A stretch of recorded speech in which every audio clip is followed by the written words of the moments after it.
In this video, I'm going to show you how to find the intervals of concavity and points of inflection of a function. So here we're given a graph of f of x, and we want to determine the points of inflection and the intervals of concavity. And once we do that, we also want to label the intervals of concavity as concave up or concave down. So first of all, what is concavity? Well, concavity tells us about the curvature of a function. To say that a function is concave up is to say that the slope is increasing, while to say that the function is concave down is to say that the slope is decreasing. And really the easiest way to pick out these features from the graph is to think of concave up as looking like an upward parabola, so like a smile. Whereas concave down is like a downward parabola, so a frown. Up is smile, down is frown. In our graph, we see three turns and thus three sections that look like parabolas. First, there's a parabola-looking section that's up, and then a downward parabola-looking section, and then again an upward parabola-looking section. And the points which separate these three sections are called inflection points. Inflection points are where the concavity changes sign from up to down or down to up. So starting from the left, let's try to find the first point of inflection. That's where we change from concave up to concave down. That's where we change from smile to frown. So let's trace out this smile until it starts becoming a frown. Right about there at x equals -2. That's where it changes over from smiling to frowning. So that's a point of inflection. Why don't we write it down? So points of inflection, there's x equals -2, and there's going to be another one over here somewhere where we change from frown to smile again. So follow that frown over until it becomes a smile. Right about over here is where we change over. So there is our other inflection point, x equals 3. Okay, so these are the points of inflection, and now let's find the intervals of concavity.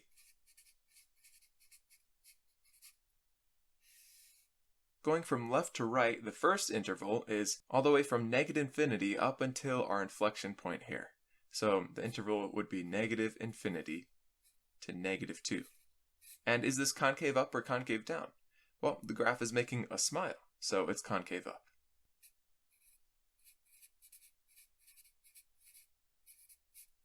Okay, now the next interval is from that inflection point over to the other inflection point. So from -2 all the way to 3. And here the graph is concave down, it's frowning. So -2, 3, that interval is concave down. And the last interval of concavity is from 3 all the way on to the end, so from 3 to infinity. And there the graph is looking like an upward parabola, so it's smiling, so it is concave up.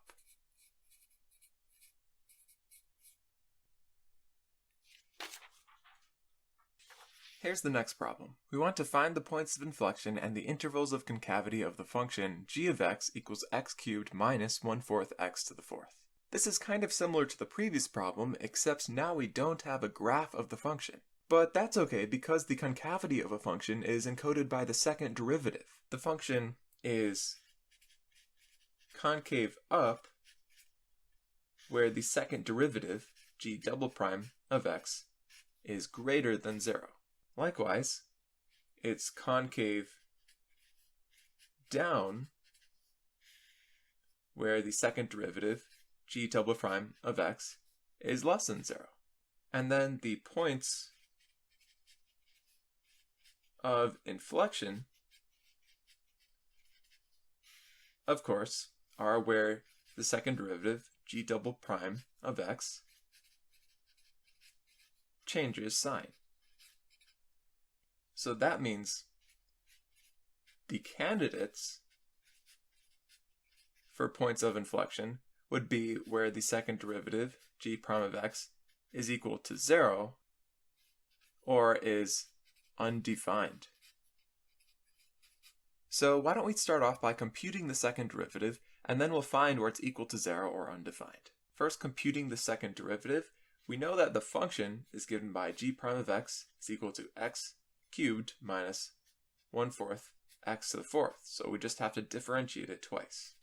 The first derivative, g prime of x, is equal to 3x squared minus x cubed, and then the second derivative, g double prime of x, is equal to 6x minus 3x squared. Now this is a polynomial, so it's defined everywhere. So the only candidates for points of inflection would be where the second derivative is equal to 0. So let's set that equal to 0. 0 equals 6x minus 3x squared. And then to solve this, we can factor. We can factor out a common term of 3x. 3x times 2 is 6x, then minus x, because 3x times x is 3x squared. So the solutions here are x equals 0 and x equals 2. So we'll lightly circle these because they're important, but remember they're only candidates for points of inflection. And to check whether they are points of inflection and to find the intervals of concavity, we have to split up our number line across these points and check the sign of the second derivative on each interval. So we'll split up our number line. First, there's the interval from negative infinity to the leftmost point here, 0. And then there's the interval from 0 to 2. And then there's the interval from 2 to positive infinity. And to organize our work, let's draw a table around these intervals. So the first row will be for x, the second row will be for the second derivative, g double prime of x, and then the third row will encode, and then in the third row we'll draw the shape of the function, g of x. In this first interval, negative infinity to 0, why don't we choose the test point of negative 1. So we'll want to compute g double prime of negative 1. And if we use this function definition here, we've got 6 times negative 1, which is negative 6, and then minus 3 times negative 1 squared, which would just be minus 3. So that's negative 9, so that is indeed less than 0. So on this interval, g double prime of x is negative, and that means the function looks like a frown. The function is concave down. In the next interval, from 0 to 2, why don't we choose a test point of 1? So we'll compute g double prime of positive 1. That's equal to 6 times 1, then minus 3 times 1 squared, so just minus 3, which is equal to 3, which is greater than 0. So the second derivative is positive, and the function is smiling, concave up. And then in the third interval, from 2 to positive infinity, let's choose a test point of 3. And g double prime of 3 is equal to 6 times 3, which is 18, and then minus 3 times 3 squared, so minus 3 times 9, so minus 27. That's equal to negative 9, which is less than 0, so second derivative is negative, concave down, the function is frowning. So now we're ready to state our final results. Our points of inflection are where the second derivative changes sign, and it changes sign from negative to positive at 0, and then from positive to negative at 2. So the points of inflection are x equals 0 and x equals 2.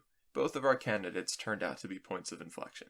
Next, the intervals, which were concave up, that was just 0, 2. And then the intervals, which were concave down, that was negative infinity to 0 and 2 to infinity.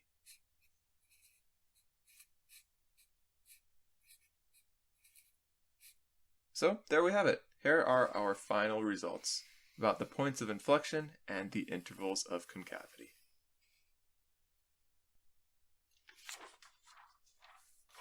Here's our next problem. We're given a function h of x which is defined for all x not equal to 4 and whose second derivative is h double prime of x which is equal to x times x minus 2 squared all over x minus 4. And we want to find the points of inflection and the intervals of concavity of h of x. Now remember the candidates for points of inflection are where the second derivative, h double prime of x, is equal to 0 or is undefined. And we can tell where h double prime of x is equal to 0 by looking at the numerator. The factors in the numerator are x and x minus 2 squared. X corresponds to a factor of 0, and x minus 2 corresponds to a factor of 2. and then where h double prime of x is undefined, we can look at the denominator. What makes the denominator 0? Well, x equals 4 would make the denominator 0. So these are our candidates for points of inflection, 0, 2, and 4. As usual, let's break up the number line into intervals separated by these candidates for points of inflection. So first interval will be from negative infinity to 0, and then the next interval from 0 to 2, and then the next interval from 2 to 4, and then the final interval from 4 to positive infinity. And we'll organize our work with the table. Now it's time to test the sign of h double prime of x at each of these intervals. Starting with negative infinity to 0, why don't we choose a test point of negative 1 in that interval?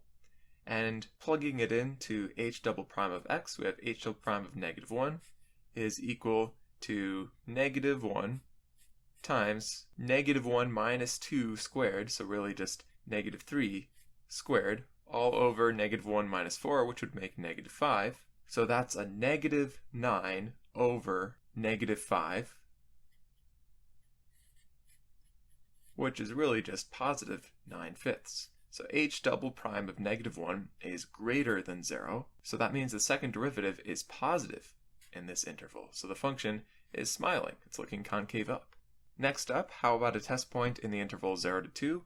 How about 1? H double prime of 1 is equal to 1 times 1 minus 2 squared, which would make negative 1 squared, all over 1 minus 4, which is negative 3. So 1 times negative 1 squared is just 1, that's over negative 3, and that is less than 0. So second derivative is negative, function is concave down, so a frown. Next up, a test point from the interval 2, 4. How about x equals 3?